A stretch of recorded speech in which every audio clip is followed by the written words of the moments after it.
Sneakerheads and basketball news alike, this is the only land, and we are back to talk about these. Before I get into that, do me a favor, hit the like button, subscribe button if you like what you've seen before or you like what you see today. I'm looking on the floor because I'm looking at a bunch of different sneakers, tell you guys what I've been wearing recently. I got these over here. I think these are Barkley Posits. I forgot what the colorway is called.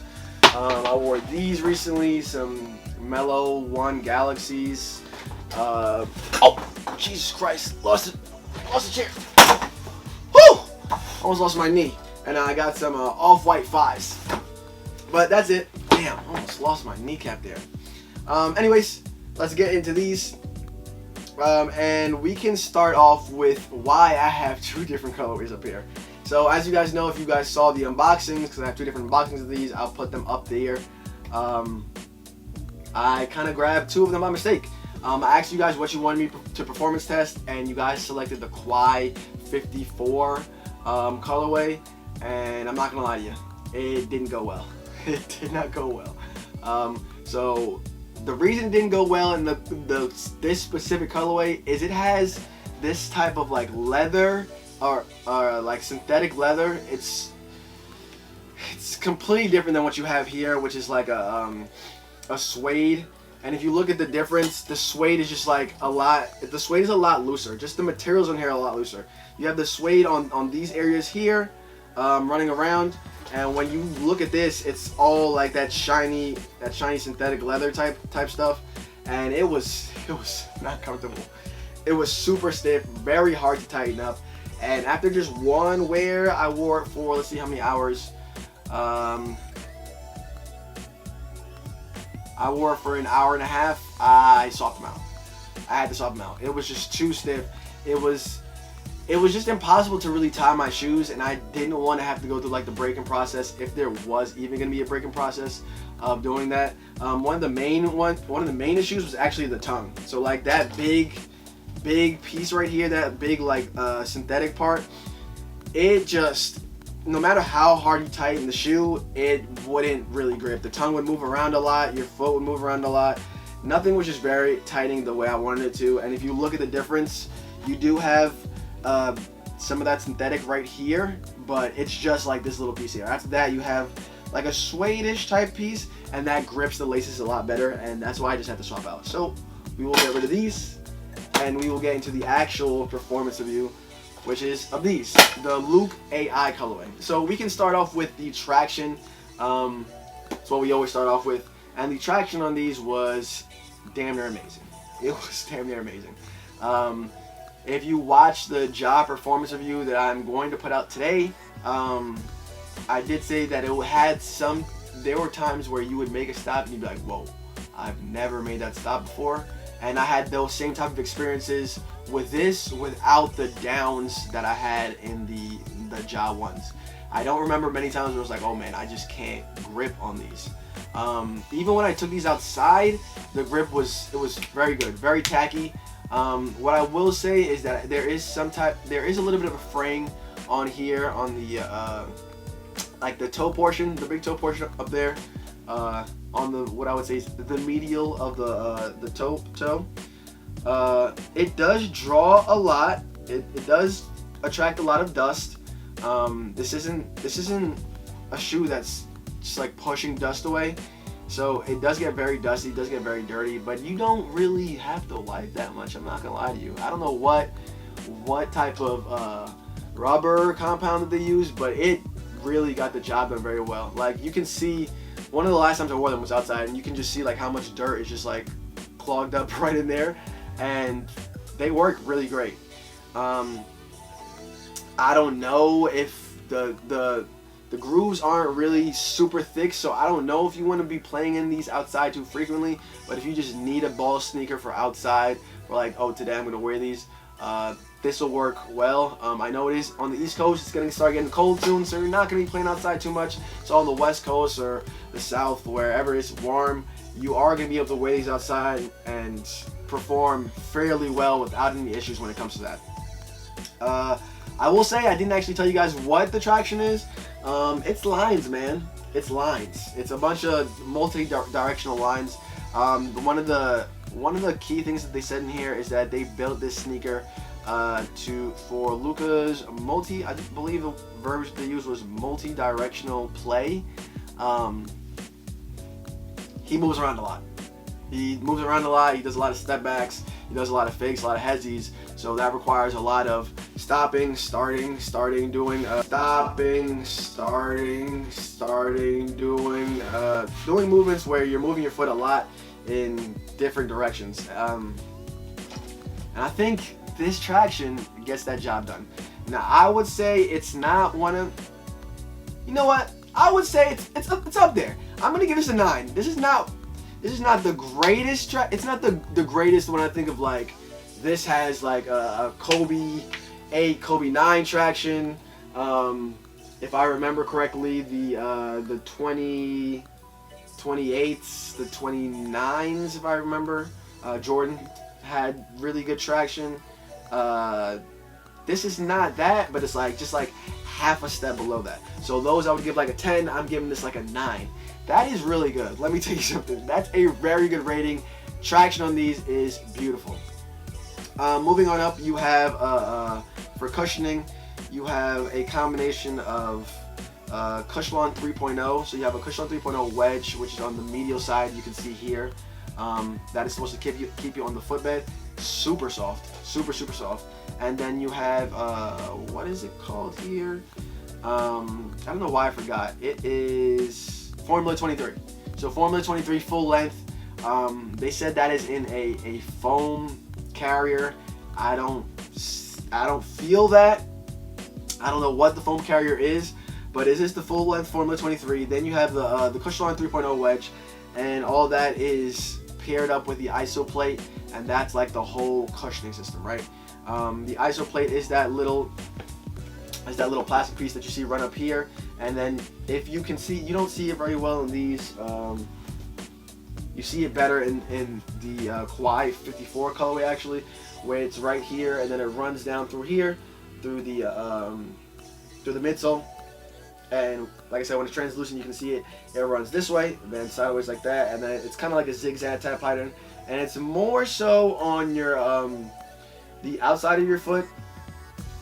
So the lateral portion of your foot, I would say that's what that is going to keep on there. And then you do have that Cushlon wedge here, and that's supposed to keep your foot on that side. Super soft stuff, man. Super soft stuff. I know I saw another person's opinion on this cushion setup, and they didn't really enjoy it too much. I don't know why, but like I always say, go ahead and watch multiple reviews so you get everyone's opinion on what's going on in the shoe, and then you can make your own informed decision. For me, I really loved it. I will give you guys exact verbiage of what I used here. Step-in cushion was beautiful. I did say, but the laces require you to tie them super tight if you use the first loop because of the plastic. That all has to do with the Kawhi 54. I will say, I don't know what it is with performance sneakers. They will send you the shoes without that top one being done. Go ahead and just put the laces in the top eyelet there. Once I switched though, I did say the foam was not as soft in the midfoot of the Luke AI colorway as opposed to the Kawhi 54. I'm not sure why, but hours later, we're talking about maybe 10 hours later, I said the cushion feels amazing after wearing Crocs. So after switching out from Crocs, which already has really good cushioning.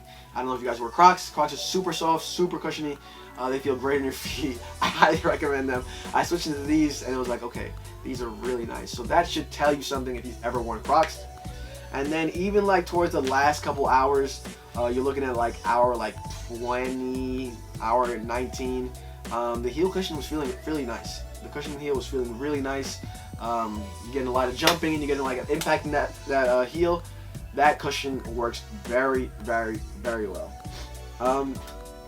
Moving up from cushioning, we can get into lockdown. As I said in the last video, lockdown combines the heel cup that you have here. It combines the materials. It combines the laces. Lockdown is just a combination of a couple different things here. And the lockdown on these was very, very good. The lockdown on these was very good. Like I did say, you're not going to be able to get that in one of those colorways that has that really like synthetic tongue. It's just not, the laces are not going to grip on that the way they're supposed to. Why, I don't know. If you see all the lace loops, they all are latched on the inside. Not on the inside per se, like the Jaws, where they were literally looped on the inside of the eyelets running down, but it is just like a loop on. It's a loop like right above the tongue, so you can see it. You can see it there how that's laced up, and that worked out very well for me. Whether you tightened it super tight, or you gave it like a medium tight, a medium type lacing, it wasn't bad. It was actually pretty good. Your foot's not going to be doing too much movement in there, and I think that the ISO plate and that Cushlon wedge really did help with the stabilization of your foot. And I think it was a bigger improvement from the Luka 1, which I don't think I moved too much in, but it was, I don't believe it was as good. When tied, really tight, it was a little uncomfortable. So much space, my feet are moving in the shoe. Yeah, actually I do remember there was a lot of space in the Lukas. You just couldn't get your foot to stabilize in the Luka 1s. It was just too much moving around, and that is, I don't remember the rating I gave it, but this is for sure an improvement on those. And that's why I save my notes, so I can go back and I have notes for like every performance shoe that I've done. I have notes for. I don't know if you guys can even see that, but I'm just scrolling through a bunch of different notes. That's why I keep them for those, for that purpose. But yeah, the Luka 1s, this is for sure an upgrade when you're talking about a Luka 1 for sure. Yeah, the price on these was $130, and that was for all colorways so far. So for the Quad 54s, the Luka AIs, you got a couple different colorways that are up there on Nike.com. Even this Lake Blade colorway is $140. I think it's because it's going to be one of those pairs that has a 20% recycled material. So it does cost a little bit more for them to do that there. So that is a $10 increase. To go from the $110 price point of the Ja 1, which I believe is the cheapest signature model out there right now, to the Luka 2, which is a $20 increase at $130, I believe this is a much better bang for your dollar. Is that what they? Bang for your buck, I believe is the saying, or ROI, return on investment. I believe it's a much better return on investment than the Jaws. If you can't sacrifice the extra $20 for the Jaws, go ahead and get the Jaws. It's still gonna be a solid performer. But this, the cushioning, the lockdown, I even think some of the colorways are a little better on the Luka 2. Like this colorway I think is beautiful. The Quad 54s in hand look beautiful. Not really a performance colorway if you ask me. I don't remember the names of some of these other ones, but this Lake Bled colorway is really nice too. You are going to get some really nice colorways in these. Now, the Ja 1 has the best colorways right now if you ask me. It used to be Kyrie. We know what happened to Kyrie. The Ja 1s, I think they took over the colorway game when it comes to Nike sneakers. That's just me. Nike Jordan, you know, they're a combination. But for $130, this is a very, very good sneaker. Very good sneaker. It's right now on the top of my list. Somebody asked, I believe Ultramagnetic asked me this morning what would be my favorite top 3 sneakers right now. And now that I have this review out, the Tatums, oh my god, I forgot. The Tatum 1s, then it's the Lukas, and I said the Kyrie Infinities and the LeBron 20s. The LeBron 20s just performs very well for me. The Kyrie Infinities, you can go and watch. I will put all those videos up there. LeBron 20s, Tatum 1s, and the Kyrie Infinities.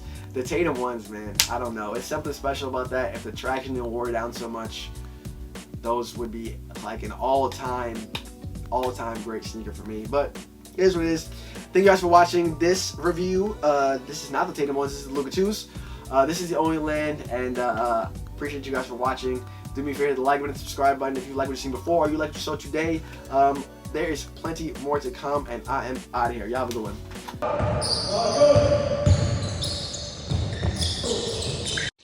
Oh, brother, this guy stinks!